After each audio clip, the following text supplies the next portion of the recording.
Hi everyone, it's Niamh here and welcome to my art journaling channel. Today we're going to be playing with some products from Finnabair by Prima, which are available at Bev's Crosscraft and lots of other mixed media art supply shops out there. So I'm starting off with this alarm clock base, which is from Prima. And on the back it has like a photo frame opening, so you just peel it back and open it up. And the first thing I want to do is actually alter the entire outside of the box. So I'm using the Finnabair Stone Paste Effect pastes in a combination of the concrete, the limestone and the pumice. Now you could just use one of these. They come in a set of 3 and I just love all 3 of them, so I tend to actually mix them up because they've each got different textures. And I'm just using a palette knife to spread it all over the metal. And I'm making it patchy and I'm making it pointed, just making it really rough because I want lots of little dimples and crevices so that other stuff can sit in them and create sort of an aged effect. Now, if I did this again, I actually left the back on, and you can see while I'm spreading it out with my palette knife that some of the paste has gone down into the back, and obviously I don't want to seal it together because I want to be able to access the back. So I would probably suggest taking that off and making sure when you're finished, before you dry it, that you clean off any stuff that's spilt over the back. And you can see me there cleaning off the excess that I have accidentally spread where I shouldn't have. So I'm just using my heat gun to dry this paste. Now, again, please be aware you're working with metal, so heating it up, obviously it's going to get very hot, which will mean it will dry quicker, but just be aware of your hands, make sure you don't burn anything, you don't burn yourself. When I was actually working with this, it didn't get too hot, but it's just a good thing to keep in mind, particularly if your heat gun is a lot hotter than the one I've got. You can see me there sort of trying to feel it and see if it's okay. Basically, it doesn't matter if the whole thing's not dry, you just want the surface of it dry enough that it can take some more stuff. Now, the reason I'm not too concerned about it being completely dry is I know the next step that I'm going to add is some embossing powder, so I know I'm going to be continuing to heat it. Well, not the next step, sorry. The first step I'm doing is gessoing it, so it's all one colour. So I'm using Amsterdam paint, which is a beautiful opaque paint. This is titanium white, so it's just a little, sounds stupid to describe white as a little bit richer, but it's a little bit warmer. It's not a really stark white colour. And it's a great undercoat for other colours to go on top of, because it just gives that little bit of warmth to the piece you're working on. So I'm just going over the entire piece and gessoing it. And while it's still wet, you can see me sprinkling in some embossing powder. So this is Wow embossing powder in verdigris. And I'm using the wet gesso as my embossing ink so it stays in place. Now this took a while to melt because it was just taking that little bit of time to heat up and to melt properly. The other thing that was a little bit tricky with this was, because it's such a textured surface anyway, it was actually a little bit tricky to work out if it had actually melted or not. So just keep a close eye on it. The trick with embossing powder is to see it goes smooth and it changes colour slightly. I think you can sort of see on the right hand side that little bit of gold. The verdigris is great because it's got that little bit of gold in it, and gold is a really good, you can sort of tell when it's melted. It sort of goes to a more yellowy colour. So now I'm just sprinkling on some gold, and again you can sort of see where it's melted at the bottom, and I'm also sprinkling in some copper. And the mix of the 3 just gives you that really lovely rusted aged effect. It also adds more texture to what you're doing. Now, in previous videos, if you follow my channel, you'll notice I've done this on sort of a wall hanging background, and I've also done it in my art journal. If you build up a little bit of embossing powder in one space, you can also stamp into it to add just that little bit more texture to what you're doing. So now I'm going in with some night paint with a little bit of the white again, and painting over my surface. I've watered it down immensely, so you can see how much it's changed colour, and I'm just using a wide paintbrush to paint it on to get into all the different nooks and crannies.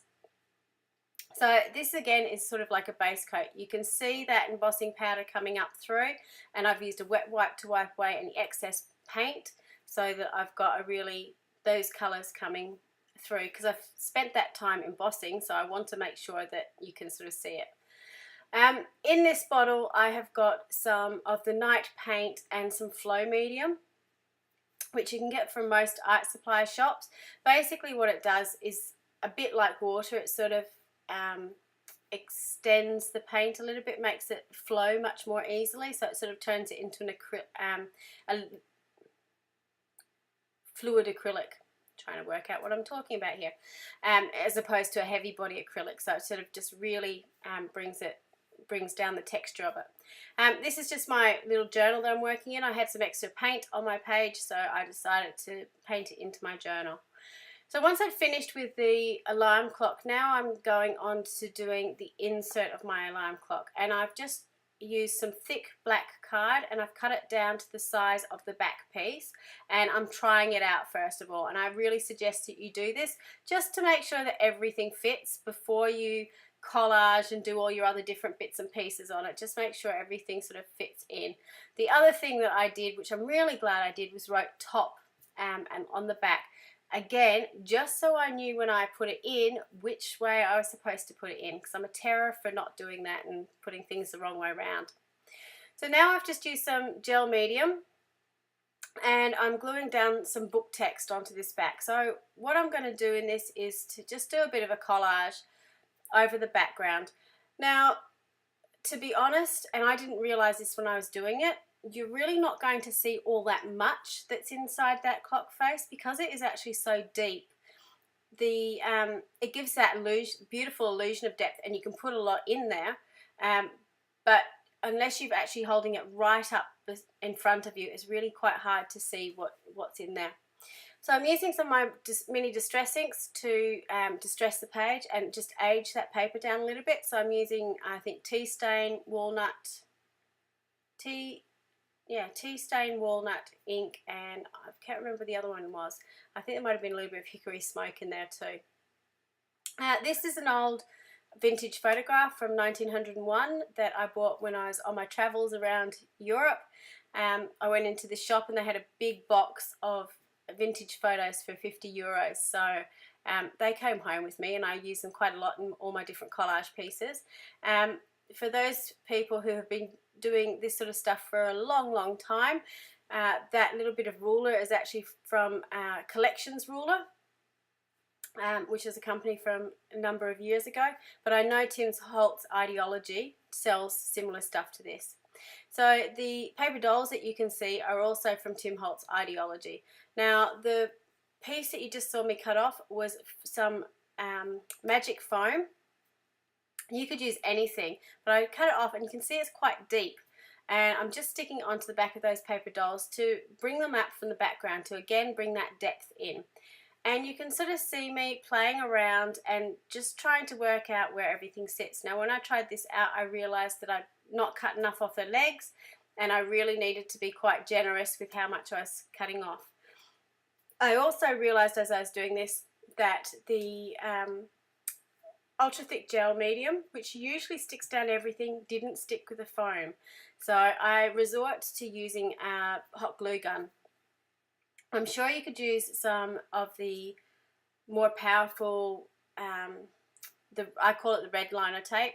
It's really sticky double-sided tape. You saw me use it on the ruler, but the hot glue gun was there and it worked. So, and I was able to add all my other embellishments with the hot glue gun since I had it out as well.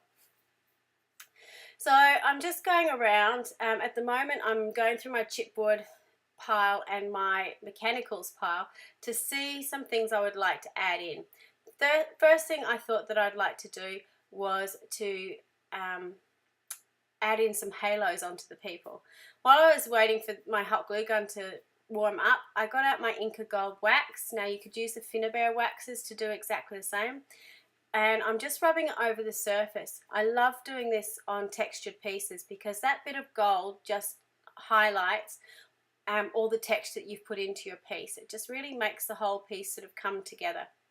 I'm also using some of that gold in the background, just again to tie it together and to give it a little bit of depth and a little bit of shine when you sort of look in the background.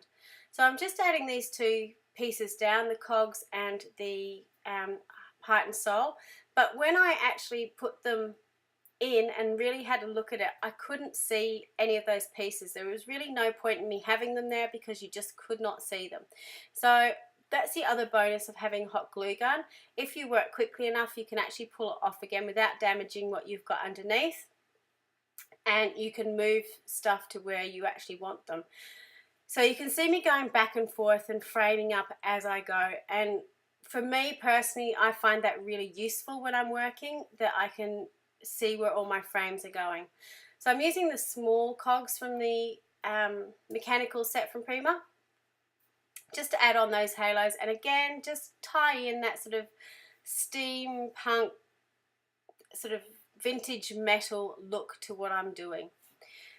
So once I've got all this in, I had some bottles again from Tim Holtz Ideology, and I've had them sitting in my stash for a little while, and I had some dictionary meanings stuck over the top of them, and I thought they'd be cool to sort of add in, but I decided I needed a little bit of a shelf to place them on. So again, I've gone back to that foam, and I'm just cutting out a shelf that will sit within my piece. And obviously you will see this shelf, so I need to decorate it some way. I'm not going to leave it white. So once again, I pull it out, and I had some more of that book paper sitting around, so I decided I was going to cover it in the book paper. And I'm just quickly aging it up, not being as particular as I was last time. And I'm just using the blending tool to blend that all together. And then I'm just using my hot glue gun to quickly glue it all together. I was trying to use my knife to do that, but unfortunately my blade wasn't very sharp, so make sure you've got a sharp blade in future. Once I've done that, I'm now just going to glue it into the base and make sure everything's nice and secure. And that's one thing you do need to be really careful about when you're doing assemblage art, which is what this is making sure once you're finished with your piece that it's nice and secure, because it is the sort of piece that people are going to pick up and want to have a look at and look at it more carefully to see what you've put together and how it goes together. So just be aware that everything that you do in a piece of assemblage does need to be quite secure. So these are some of the new Finnabair mechanicals as well, and these I think are called Fern Tree and Woodlands, and they're just beautiful. They're already aged up for you. You've got that sort of metallic patina to it. I was going to colour them up, and originally I was actually thinking about having these all glued down and gessoing over the top and then recolouring it all, but I'm really glad I actually left it with the beautiful patinas they had on it, because that coppery colour really picks up the copper from the background embossing and ties the whole piece together, and it just acts as a beautiful frame. Now, because they're metal and it's quite a thin metal as well, you can shape it, so you can sort of pull them out a little bit or bend them wherever you want. And again, using the hot glue gun, you can see where if I wasn't quite happy with the placement, I was able to sort of pull it off and move it to where I wanted it to go. Now I've got some little twigs that I picked up, and I like to, when I'm doing assemblage pieces, bring in a little bit of nature, particularly with something that's got sort of the leaves in the background happening there. So I just had those twigs and I wrapped some wire around them, and I'm just going to glue them down as a sort of a little border or a little frame at the front. One of the things I was going to use in this, and I didn't actually end up using it, is they've got Prima Mechanicals at the moment have got these beautiful little frames with sayings on it, as I think it was less perfection, more something, I can't remember what the quote was. And while I loved it, it just didn't quite work. I would have loved to have put it on the top, but it didn't quite fit where I wanted it to go. So what I decided to do is break out my Prima flowers, and this is a beautiful set with sort of those blues and creamy colours that really tied in with the colours that were in the piece. I particularly loved that spotty blue one, and while I desperately wanted to use that navy blue flower on there, it just didn't quite work. So I've got the flowers sort of scattered over one of the things about working in this way is to sort of work in those triangles. So I've got the flowers in a triangle shape. The final thing I'm doing is again going in with that gold to tie it all together and rubbing it over the top of my metal pieces just to make it all stand out. So this is a close-up of the final piece. I was so happy with how this went together. For those people who do live near Bev's Crosscrafts, feel free to go in. She's got it in her shop, so you can actually go and have a look at it in person. But I hope this has inspired you to break into your Prima materials and have a go at putting an assemblage piece together. Thank you so much for watching, and until next time, see you later.